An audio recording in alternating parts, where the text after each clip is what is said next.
اب اگر کوئی شخص قرآن و حدیث سے ہٹ کر میرے سامنے صحابہ کرام رضوان اللہ علیہ مجمعین کے بارے میں نازیبہ گفتگو کرے، گستاخانہ گفتگو کرے، بے ادبی کرے اور ان کے اوپر الزام لگائے، بہتان لگائے، الزام تراشی کرے، دلیل قرآن و حدیث نہ ہو، تو میں اس کو ماننے کے لیے تیار نہیں ہوں۔ کیوں؟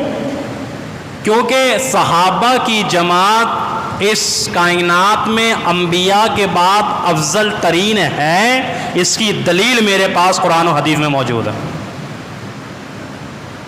کسی ایک صحابی کے بارے میں بھی بغض رکھنا، عداوت رکھنا، یہ انسان کو منافق بنا دیتا ہے، نفاق کی طرف لے جاتا ہے۔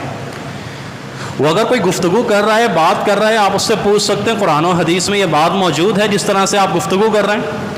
کیونکہ میں نے تو یہ پڑھا ہے کہ رضی اللہ عنہم ورضوا عنہ، میں نے تو یہ پڑھا ہے اولئک ھم الراشدون، میں نے تو یہ پڑھا ہے کہ اولئک ھم المفلحون، میں نے تو یہ پڑھا ہے کہ فَإِنْ آمَنُوا بِمِثْلِ مَا آمَنْتُمْ بِهِ فَقَدِ اهْتَدَوْا۔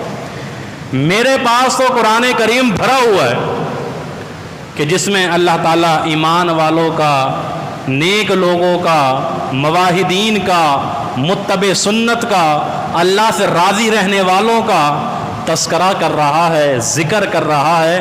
وہ اولین مخاطب صحابہ کرام رضوان اللہ علیہ مجمعین کی جماعت۔